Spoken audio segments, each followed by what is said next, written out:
ദൈവത്തിൻ്റെ നാവായിട്ട് ഞാനും നിങ്ങൾ നിന്നാൽ എൻ്റെയും നിങ്ങളുടെയും നാവിനെ തൻ്റെ നാമമഹത്വത്തിനായിട്ട് ദൈവം ഉപയോഗിക്കുമെന്നുള്ളതിൽ യാതൊരു സംശയവുമില്ല. മോർണിംഗ് മന്നായിലേക്ക് എല്ലാ പ്രിയപ്പെട്ട സ്വാഗതം. നല്ലൊരു പ്രഭാതം കൂടെ കർത്താവ് നമുക്ക് ദാനമായിട്ട് തന്നു. തികഞ്ഞ പ്രതീക്ഷയോടെ കഴിഞ്ഞ ദിവസങ്ങളെ ചിന്തിച്ചതിൻ്റെ അടുത്ത ശബ്ദം നമുക്ക് ചിന്തിക്കാം. ആമേൻ.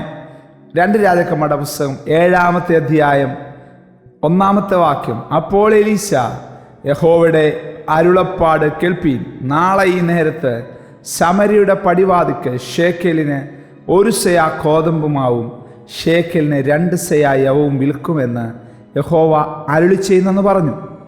രാജാവിന് കൈത്താങ്ങൽ കൊടുക്കുന്ന അകമ്പടി നായകൻ ദൈവപുരുഷനോട്, യഹോവ ആകാശത്തിൽ കിളിവാതിലുണ്ടാക്കിയാലും ഈ കാര്യം സാധിക്കുമോ എന്ന് പറഞ്ഞു.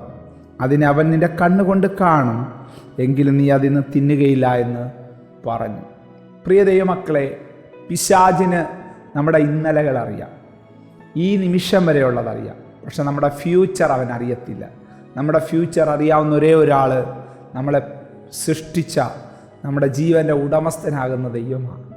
ആ ദൈവം നമ്മുടെ ഫ്യൂച്ചറുമായിട്ട് ബന്ധപ്പെട്ട് നമ്മളോട് ചിലത് പറയുമ്പോൾ പ്രസൻറ്റും പാസ്റ്റും നോക്കി നമ്മളതിനെ വിലയിരുത്തരുത്. വിലയിരുത്തിയാൽ അപകടമാണെന്നുള്ളതാണ് നമ്മൾ വായിച്ച വാക്യത്തിനകത്ത് നമുക്ക് കാണുവാനായിട്ട് കഴിയുന്നത്. എന്താണ് ഇവിടെ നമുക്ക് മനസ്സിലാക്കാൻ കഴിയുന്നത്? അരാം സൈന്യം വന്ന് ശമര്യ മുഴുവനും വളഞ്ഞിരിക്കുന്ന സമയത്ത് പുറത്തോട്ടിറങ്ങാൻ കഴിയുന്നില്ല, അകത്തോട്ട് കയറാൻ കഴിയുന്നില്ല.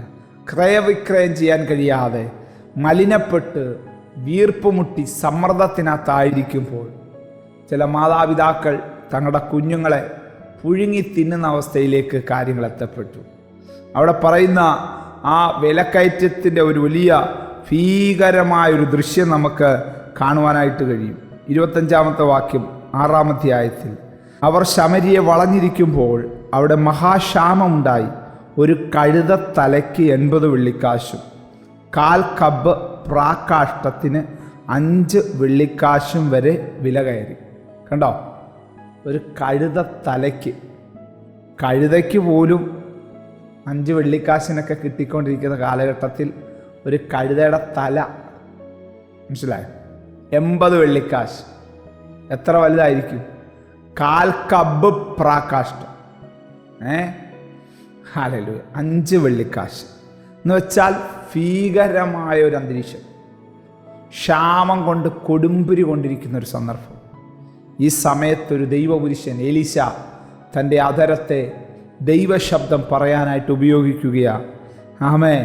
ഷേക്കേലിന് 1 സെയാ കോതമ്പുമാവും ഷേക്കേലിന് 2 സെയാ യവവും വിൽക്കും. ആമേൻ.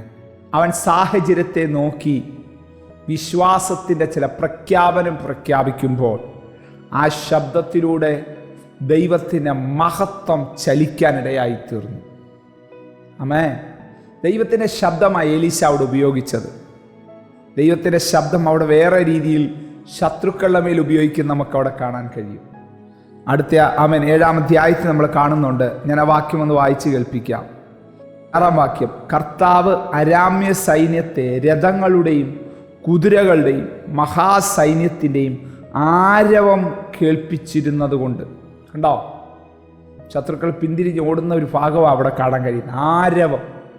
നിനക്ക് വേണ്ടി ദൈവം ചില ശബ്ദം പുറപ്പെടുവിക്കാൻ പോവാം.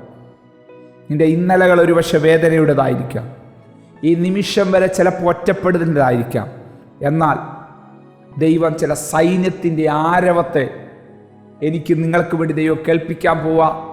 നിന്റെ നന്മകളെ തടഞ്ഞു നിൽക്കുന്ന, നിന്റെ വാഗ്ദത്തങ്ങളെ തടഞ്ഞു നിൽക്കുന്ന, നിന്റെ അനുഗ്രഹ സ്രോതസ്സുകൾക്ക് വിഘ്നം വരുത്തുവാൻ, തടസ്സം വരുത്തുവാൻ നിൽക്കുന്ന അന്ധകാര ശക്തികൾ ചില ശബ്ദം കേട്ട് പേടിച്ചോടാൻ പോകുന്നു.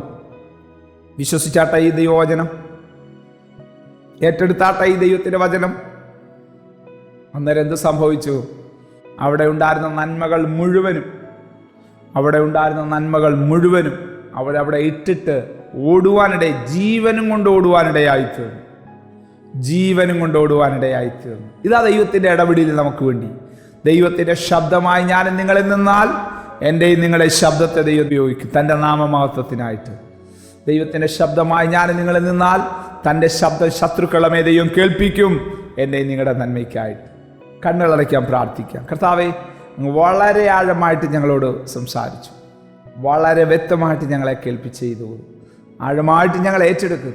എന്നോടൊപ്പം പല ഇടങ്ങളിൽ, പല രാജ്യങ്ങളിൽ, വ്യത്യസ്ത ടൈം സോണുകളിൽ ഇരുന്നുകൊണ്ട് ഈ വചനം കേൾക്കുന്നവരുണ്ട്. ഞാൻ അവർക്ക് വേണ്ടി ഇപ്പോൾ അങ്ങയോട് അപേക്ഷിക്കുകയാണ്.